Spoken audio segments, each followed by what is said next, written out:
and good morning to all of you. This is Partha Chatterjee from Animals and Pets with Partha. Here I am today back again and will be speaking on Sri Lanka. Well, my memories of Sri Lanka that I carried all these years were when I visited in 1999. At that time, Sri Lanka was a country which was, of course, there was a lot of terrorism around that country. And general tourists usually never went because when I landed at Colombo and then made my way to the hotel, all along and around the hotel, wherever I walked around to see, there were sandpits and military personnel brandishing, machine guns all across. So that was the time when I went to judge a dog show way back in 1999. But then, over these years that took me around the world to many countries, to many shows, I had really forgotten about Sri Lanka.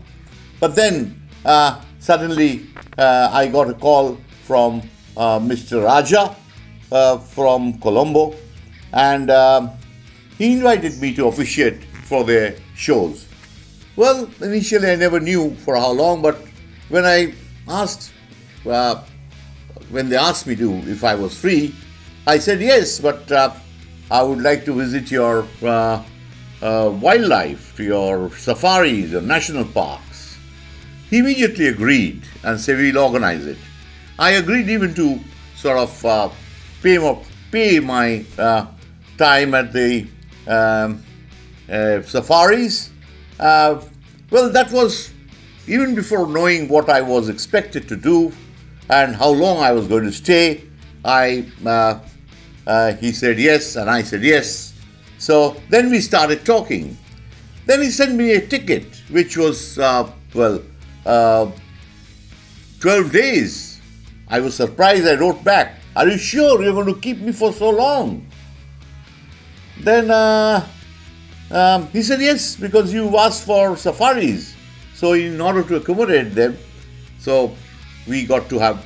Then I said, "Okay, if that is so." Then comes the other part. What was I expected to do? Which dates were? So all this really came and fell into place after I had agreed, just in the hope of seeing the stuff going around for the safaris, and which I had read about in magazines and, of course, seen some of it in the YouTube. So Colombo, the Sri Lanka trip neared time, and I was excited because after a long time, due to COVID, I was not going overseas. But then there were a lot of protocols, the PCR test, 72 hours before the journey, and then uploaded into the Sri Lanka website, health website, and then all that had to be done. So got myself busy and really did not even sort of break down on my itinerary to the extent. But what I got when I asked for it was that I was doing 3 days of safari and of course quite a few changes of hotel, and that was it. And I knew 2 days, that is one Sunday and the next Sunday I was busy doing some the officiating for the dog club, the Ceylon Kennel Club, founded in 1899 by the Britishers. So Sri Lanka held a big surprise for me. It was a new Sri Lanka, a Sri Lanka that I had never expected to see.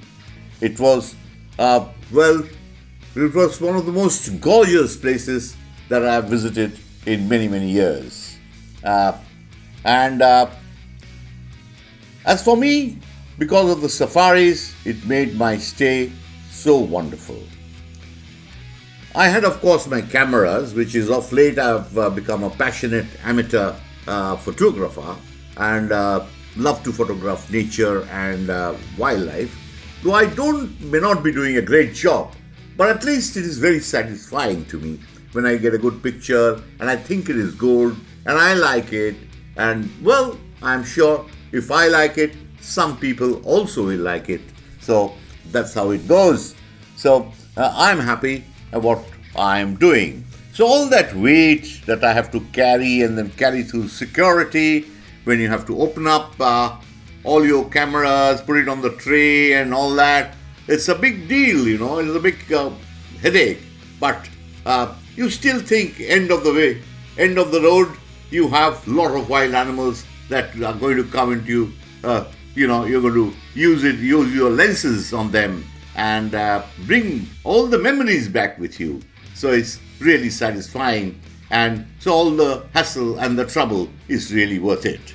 So at the airport, I was able to sort of get hold of a gentleman who allowed me a local call, and I called the number that, the person who was supposed to receive me at the airport. So there I was. I found my friend, philosopher, guide, and my travel companion, my driver, my chauffeur for the 12 days that I was going to stay in Sri Lanka. His name was Chatura. So anyway, I just missed Chatura. He was holding a board mentioning my name, and I sort of overlooked it. And so anyway, finally we got together, and there comes a traveler, a brand new traveler, Toyota, and then I get onto it, and off we go. It was middle of the night, and he drove me to the Grand Oriental Hotel in Colombo, which was founded in 1837 by the British. It was an old, structure which reminds you, you think you are in a building, somewhere in UK, in London maybe. So anyway, so there it was. I entered the hotel, and then that huge, very heritage building, and that's where I had to spend the night. So anyway, it was 4 a.m. already. So in a couple of hours' time, it was morning, and I made my morning cup of tea, and really didn't get much to sleep. But that was the first stepping into the Grand Oriental Hotel. And then at the breakfast table, I looked around, all the port area and the sea and everything just looked wonderful. So that view was great, and I, after breakfast of course, I was contacted, and then we had to drive that day off to a call called Hikkadua.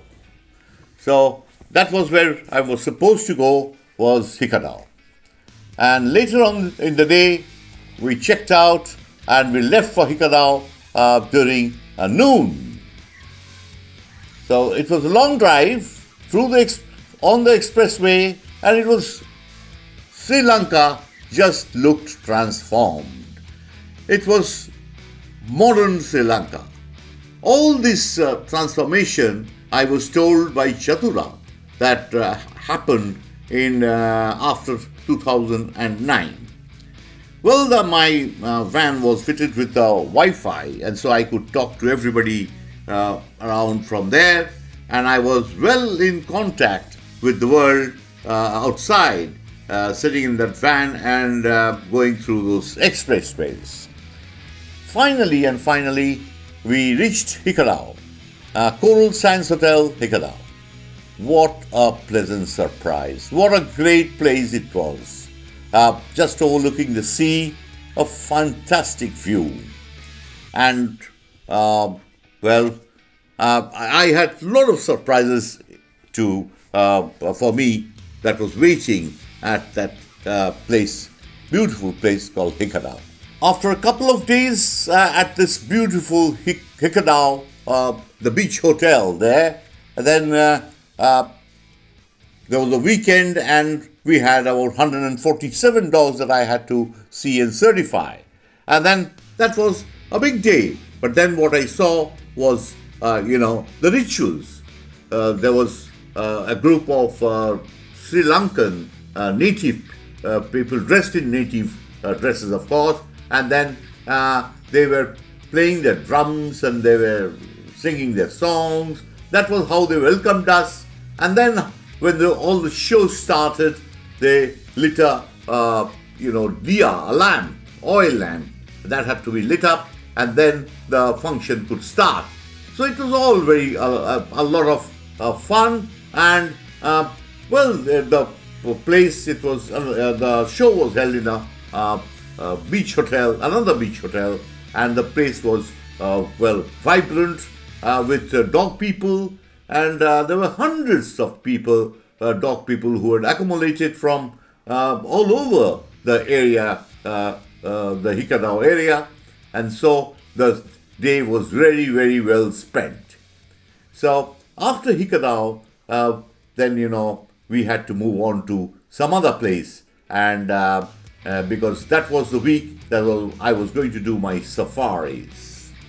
So we moved from Hikkadua, which is Galle, off to on 18th of January, and then we moved on to a place called Thissaramaya, which is close to the Yala National Park, and Yala is the place of activity, because that is the big park where you have the leopard, the king of Sri Lankan forest, the leopard. So here we were at Thissaramaya. As we drove through, we saw the beautiful Thissaramaya lake, took some pictures. There were a lot of people who were having a picnic around the lake. They carried their food. They were all enjoying themselves all around the lake. There was boating and other things that we saw. Of course, we never tried them, but our concentration was for the national parks. And then again, we were put up in a fantastic hotel and spa, which is called the Chari. I was checked in, and then we sort of, after a while, we settled down. We drove off to Chari in the forest jeep. The jeep was called for, and there were two of us, myself and Somnath Mukherjee of Calcutta, who had joined me in Sri Lanka for this whole week of safaris that was to follow. So I was in good company, and whoever knows Somnath Mukherjee Bablu, as he is very popularly known in the dog world in India, he is a person who never shuts up, keeps on talking, and which is no good for attracting animals in a safari. But anyway, most of the time I had to tell him, shut up, shut up, shut up. But we managed. There were a lot of wildlife, a lot of animals we found. They were used to people like Bablu, who always kept on talking. And so it was a great trip and in great company. My surprises in Sri Lanka kept on growing and growing. I just couldn't fault that country. See, my travel blogs, of course, as you know, is little different. It's different. It's always, I only want to cover what I like myself. And that is really not a travel blog that you would like to see. People just, travelers, maybe with different interests, they would like to see many aspects of the place which will be missing in my blogs, my travel blogs, because they will be all concentrated on nature and animals, because that is my love, and I only cover places where I travel on work or, my pleasures, not just to make blogs alone. So, here again, at the Yala, I was out for a lot of surprises. What a park, fantastic. There's so many jeeps all around. And I will tell you that most of the tourists that I saw, even in this COVID time, was Europeans, the British, the German, the French. this was the majority of the crowd, the people confirmed, are from these countries. And they were mostly, the younger people were less.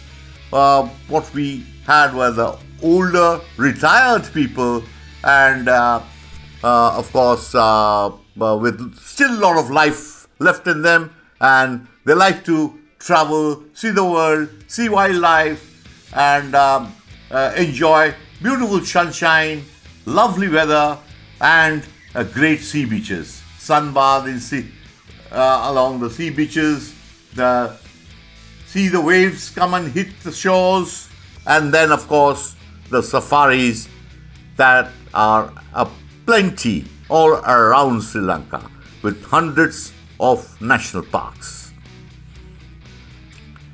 Yala, of course, you will see a lot of these pictures that you see that are being played on this video are of animals that are the pictures that I shot myself. They're all mine. It's nothing from anyone. It's not borrowed. It's everything is shot by me, whether good or bad. I have actually snapped them at Yala, at Udawalawe. So these are the parks I really visited. So first day at Yala was a lot of animals, a lot of elephants, deers, and other things. Water buffaloes, wild buffaloes, and then we had plenty of birds and quite a few species of deers that we saw around the place. But what we did not see was the great king leopard. It is said that Yala has the highest concentration of leopards in the world, but we never saw one. So I was a little disappointed. And so the following day we were supposed to go to another park which did not promise any leopards, only birds. And I had a choice. I would either have to go there or repeat Yala to go and try and see the leopard. So the following day again was Yala for us, me, Bablu, the jeep driver, and of course our friend philosopher guide for the trip, Mr. Chatura, who sat beside the driver, and we drove through the forest in Yala. Our driver received a call from some of his colleagues from a different part of the park that they have spotted the leopard. So he immediately got active, and he reversed the jeep quickly, and we drove in a hurry to that spot where the leopard was there. And from a long distance, there was a long queue of jeeps that were, waiting to see the leopard. So we had to all wait for our turn. As people finish seeing the leopard, the jeep moves away and gives space to another. So that is a procession of jeeps from all over the Yala Park that rushed into that spot to see the great leopard. And then finally, we were just praying that the leopard should not walk away, should wait for us to come and have a look at it. With all this effort and all this planning for these days, and would only be successful if we can spot the leopard, the king leopard at Yala, where it is so famous for. There we were, and then we saw this leopard. Of course, it was behind the bushes, but he was relaxed. He wasn't even looking at us. He was looking the other way. But we managed to see and take a few pictures with my zoom lenses, which you can see I have is there in the video.